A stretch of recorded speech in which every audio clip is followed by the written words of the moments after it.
A voz da esperança. A senda da esperança de glórias celestiais.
Palavra de Deus, conforme está registrado na carta do apóstolo Paulo aos Romanos, capítulo 1, versículos 26 e 27.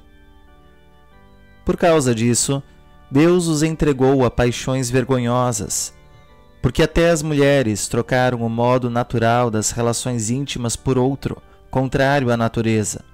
Da mesma forma, também os homens, deixando o contato natural da mulher, se inflamaram mutuamente em sua sensualidade, cometendo indecência, homens com homens, e recebendo em si mesmos a merecida punição do seu erro. De todo o argumento que o apóstolo Paulo faz sobre a injustiça dos que rejeitaram a revelação de Deus na segunda metade do primeiro capítulo da carta aos Romanos, esses 2 versículos, em nossos dias, certamente são a parte mais polêmica e controversa. Enquanto se gasta muita saliva e letras digitadas discutindo se homossexualidade é ou não um pecado, perde-se de vista para o que Paulo está chamando a atenção nessa passagem.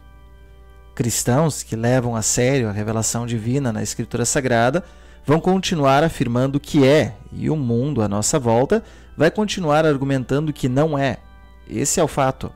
E pelo visto não é uma realidade tão diferente do contexto que Paulo tem em mente em seus dias. Mas o que Paulo está dizendo sobre esse mundo que vive desse jeito? Que Deus os entregou a paixões vergonhosas.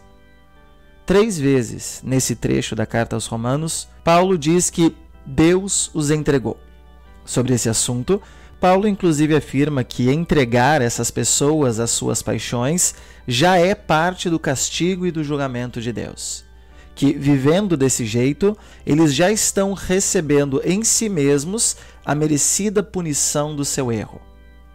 O que Paulo está querendo dizer com isso? Bom, o argumento que o mundo normalmente usa é que aqueles que sentem esse tipo de atração têm a liberdade e o direito de viver isso e ser quem eles realmente são. Ou seja, resistir a esse desejo e não viver ele ao máximo seria contra a natureza dessas pessoas.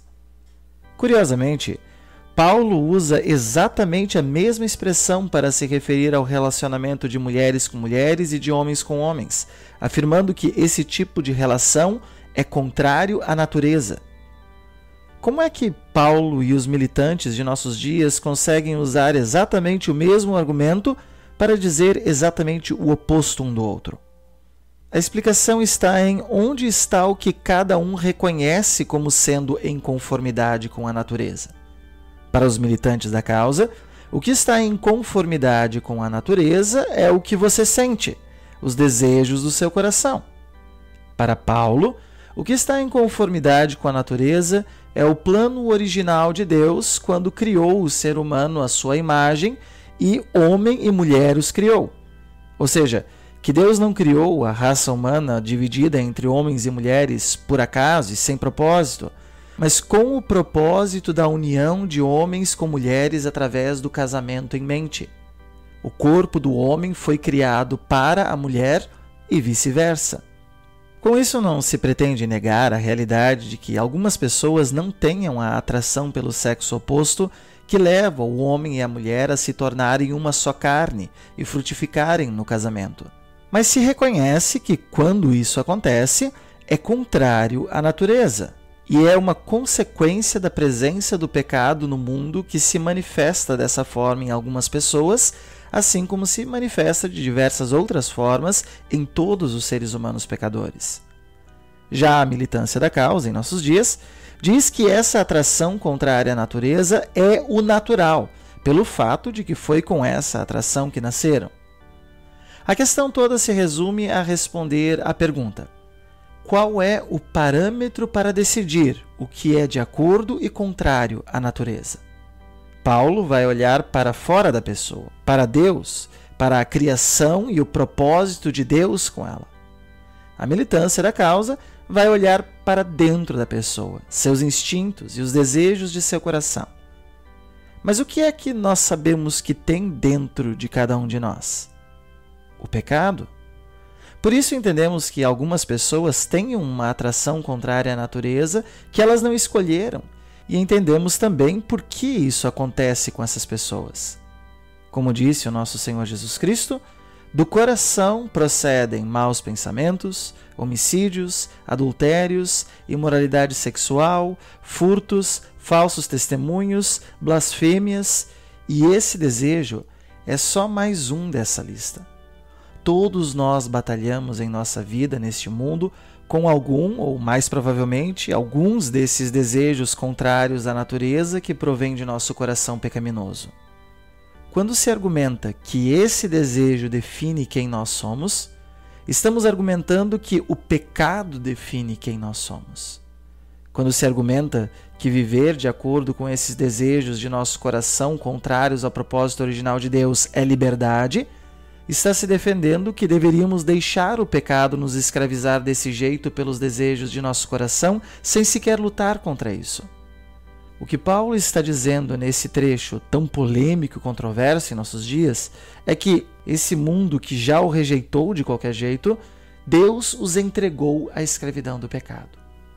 A obra de Deus em Cristo é precisamente nos resgatar dessas forças do mal que nos mantêm escravos, como o poder do diabo, a morte e o pecado.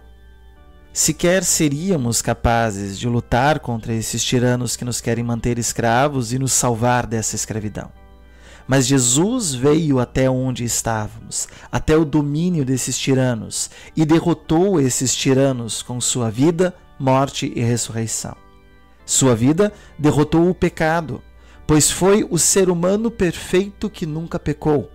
Sua morte derrotou o poder do diabo, pois tirou dele a única arma que ele tinha contra nós, nos acusar de nossos pecados, que agora já foram pagos, castigados em Jesus.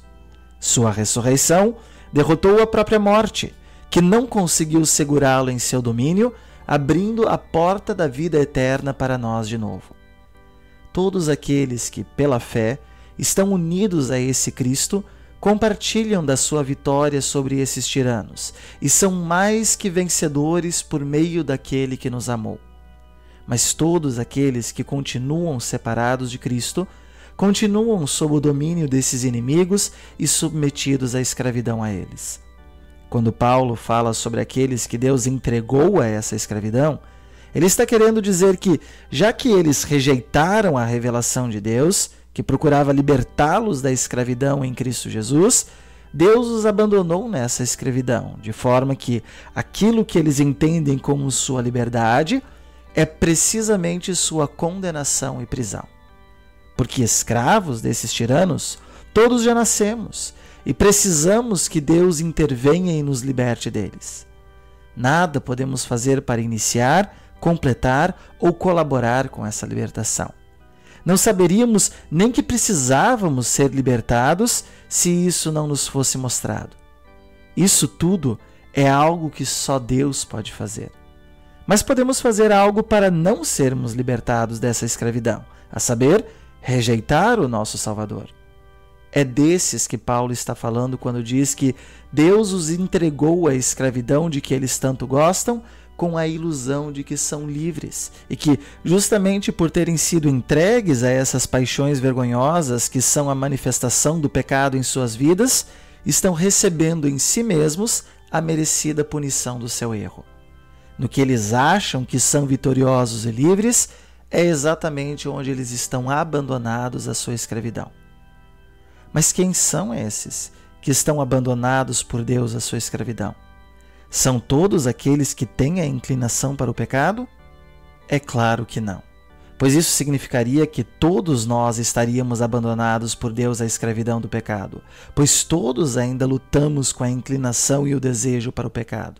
Não só aqueles que lutam contra a atração homossexual ou tentações relacionadas a sexo em geral. Unidos a Cristo pela fé que o Espírito Santo criou e sustenta em nós, já somos mais que vencedores por meio daquele que nos amou, exatamente enquanto ainda lutamos contra as tentações do pecado em nós e aguardamos a libertação definitiva das tentações do pecado quando Jesus nos chamar deste vale de lágrimas para junto de si no céu. Abandonados à escravidão do pecado, estão aqueles que preferiram seu pecado e rejeitaram seu Salvador. Aqueles que sentem a força do pecado em suas vidas simplesmente precisam que o Senhor os mantenha firmados nele pela fé operada pelo Espírito Santo, enquanto, junto com todos nós, resistimos aos inimigos que nos querem de volta sob seu domínio, pela obra do mesmo Espírito Santo. Nós oramos. Santo Pai, rogamos pelo Teu Espírito para resistirmos ao pecado do qual Jesus nos resgatou. Especialmente, queremos Te pedir por aqueles em quem o pecado se manifesta na forma de desejos sexuais impuros, para que não se deixem enganar pelo discurso do mundo que lhes oferece a ilusão de chamar a escravidão ao pecado de liberdade, e para que possam ser fortalecidos na sua luta diária contra os desejos do pecado, a fim de levarem uma vida agradável a Ti e Te servirem, junto com todos os demais crentes, em eterna justiça, inocência e bem-aventurança. Em nome de Jesus Cristo, nosso Salvador e Libertador, que ressuscitou dos mortos, vive e reina eternamente contigo e o Espírito Santo, um só Deus, agora e para sempre. Amém. Ó Jesus bendito, Jesus bendito, quero te servir, nos teus caminhos, fazem-me seguir.